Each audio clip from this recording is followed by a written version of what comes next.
What it is, y'all, it is your old boy Pilk, and I'm coming back at you today with more Danmachi, and today we're going to be talking about Water Zone. And we talked about Dark Zone last week. If you missed that video, I'm going to put it in the description down below, hopefully, if I remember. If not, it's pretty easy to find on the channel. But we're going to talk about Water Zone, and you kind of already saw the team. I'm going to be honest with you here, this team is really easy to come by, because Leafia there in slot 2 is our main DPS.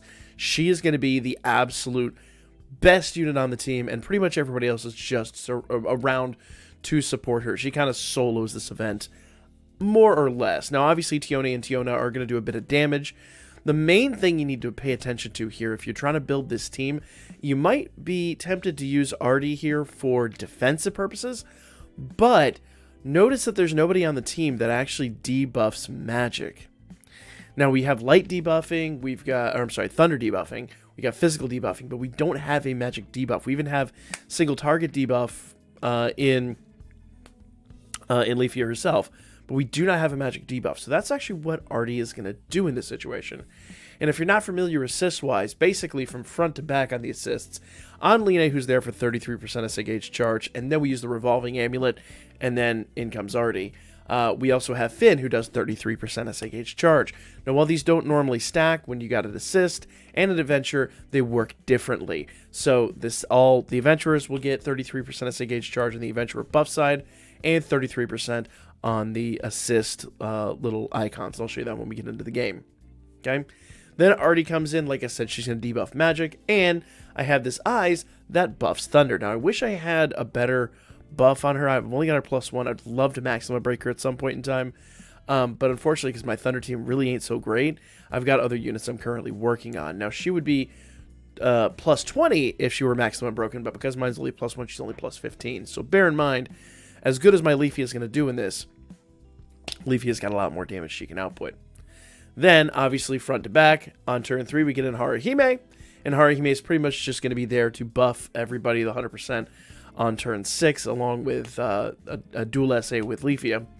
And then she's got Demeter on here to debuff magic a little bit. Notice I do have the Hestia magic buffer on Leafia. I really don't need much of anybody else, and she's got a really great magic stat, actually slightly better than Demeter's, just because my Hestia is a little more CP laden than Demeter is.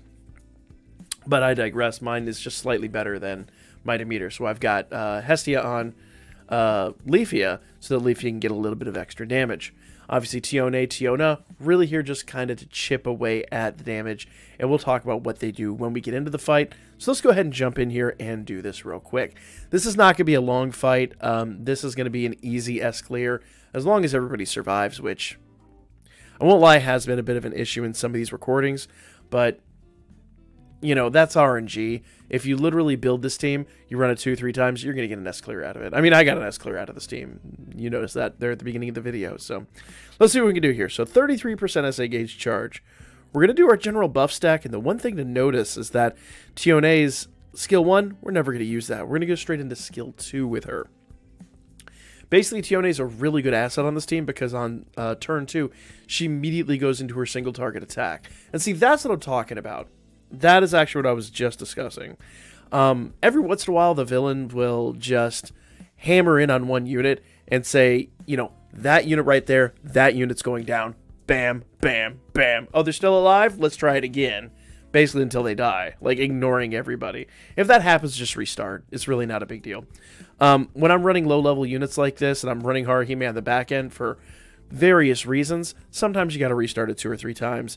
It doesn't cost you stamina. It really isn't all that detrimental, so we're just going to reattempt this. And like I said, once again, Tione is skill 2 for her buff stack, so she'll be golden there. See, that's perfect right there. Attacking Leafia and then attacking Line is absolutely perfect. I couldn't ask for anything better. Now, you would think that I would use Artie now as a defensive unit, but once again, like I said, to get maximum damage out, I've really got to debuff magic, so I'm using her for a magic debuff. This is also coupled with a penetration rate reduction and a critical rate reduction, and an HP heal. So it's just going to help everybody out all around. Then, turn 3, Haruhime is going to come in. Then we're going to get heals every turn. All right, so I'm going to go skill 2. Remember, that's our single target debuff with Leafia. And then skill 2 with Tiona is her big buff. and then Tione is just going to go straight into her single target attack. And basically, Tione is just going to spam that from this point forward. Tione is really the only unit aside from Haruhime on this team, the only attacking unit that doesn't actually have a secondary attack skill, so we're not too tremendously worried about that. Now, this turn I'm going to go ahead and do Yosuga. I'm just going to get that out of the way and start building these units up. Actually, got 3 turns there, 2 turns there, and 3 turns there. You know what? I'm going to go ahead and do Akane. And the reason I'm going to do Akane is just to kind of mitigate some of the damage. Once we get this 40% debuff out, he shouldn't be able to hurt Tione anymore, and even if he does, hopefully he attacks Haruhime or gets off an AoE so that we can actually heal. So let's go ahead and do that. Akane on this turn, and then we're going to go do skill 3 with everybody. Now, if you know how the extra attacks work, you know that skill 4, we've got to pay attention. Skill 4, we've got to start rebuffing those. So that's going to be super important. Ah, I forgot. Turn 3, the action don't attack. I forgot about that. So now we can actually go do Yosuga. So I completely forgot that turn 3 these units don't attack. So we're safe there. So now that he's debuffed, we're absolutely golden. Alright. So in this turn, Tiona has 1 turn left on her Spark Blade. So we've got to rebuff Spark Blade just so she gets a little bit of extra damage. It's not going to be substantial. It's just a little bit. But every little bit is going to count. Okay? And I believe hers is actually next turn. I think she's 4 turns. Yeah. So Collateral Thunder is going to have to get rebuffed on her next turn. Basically, the way this works, if you Tiona's is self plus 3 actions, low thunder physical attack. So because that's 3 actions, turn 4 you got to rebuff it. This one is actually 4 actions, so I've actually got to rebuff that next turn. Basically, remember the actions happen on the following turn. So while you commit to that turn 1, the following action actually doesn't occur till turn 2. So turn 2, turn 3, and then turn 4. And so we have to rebuff it on turn 4, so it'll continue without any breaks. Hopefully that makes sense. I've talked about that in just about every video we've made since that mechanics come out, but just in case, because every video is somebody's first video, you know what I mean? Gotta be there. Now, some people are going to wonder why I didn't do Haruhime's Why is Haruhime stunned? We just put stun anklets on you, girl. I'm just going to proceed. That's frustrating, because I literally just checked out this morning and just put stun anklets on her. So I really don't, I've not run anything but 7th zone, so I really don't understand why she's suddenly changed back to using something else. Because yes, I am using her for Record Buster, but we saved the Record Buster team, went in here, optimized this team to make this video. This is like my 4th attempt to record this video, by the way. And I don't know why she's getting stunned. That's stupid. She should have the stun anklet on. So be forewarned, if you're not using stun anklets, that can happen. I'm going to proceed. I'm not going to worry about it. I'm just going to soldier on like nothing happened. So now we're going to go back to skill 3 with Tiona. And like I said, we're going to rebuff skill 1 with Leafia. Remember, Tione doesn't have one of those skills, so she's just going to spam skill 3.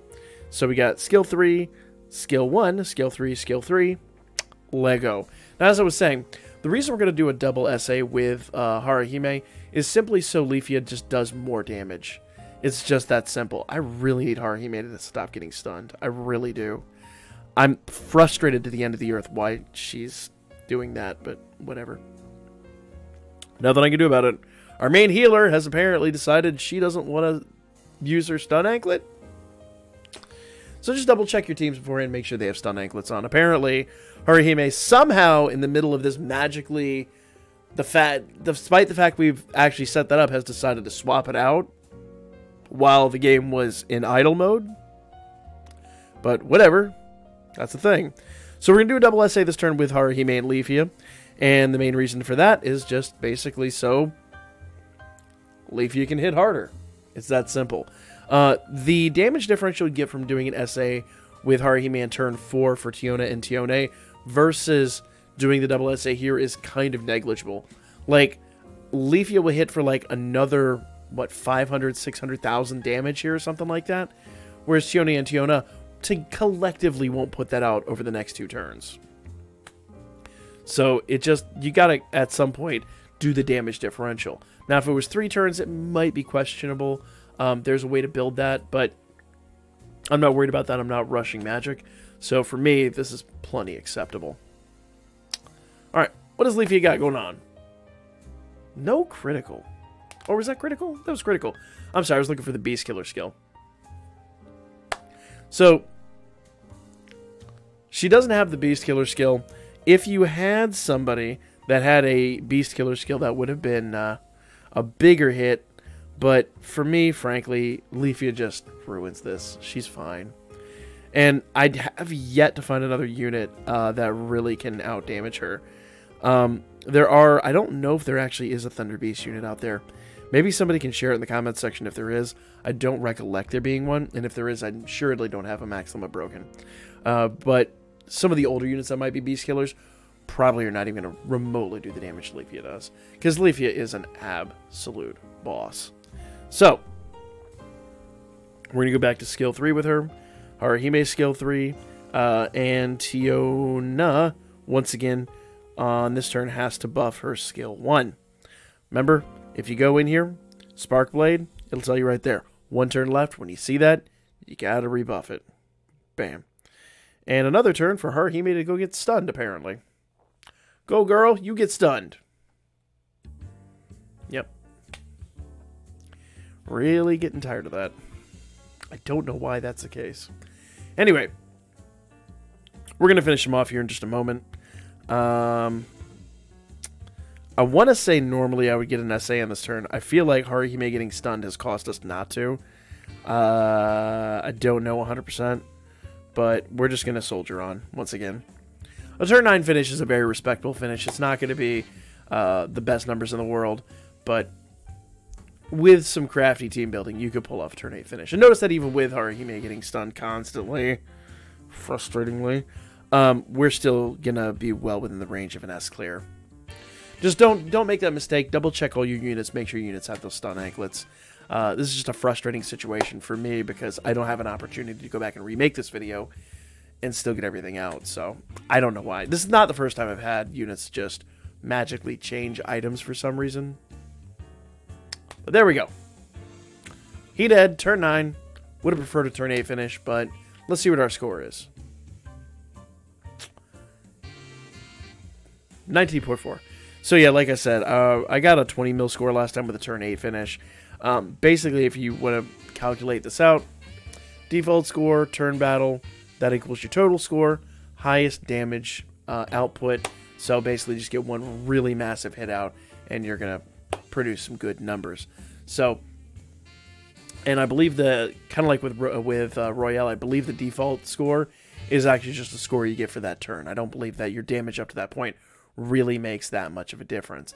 I believe, unless I'm mistaken, that the whole point in Tiona and Tione being on that team is just to chip away at his health a little bit faster. So if you've got units that are a little bit better than those two, they can wear them down quicker, great. I unfortunately do not on my team. And I don't recollect, I don't think there are Lightning Beast Killers, at least not that can outdamage units we have. I could be wrong on that though.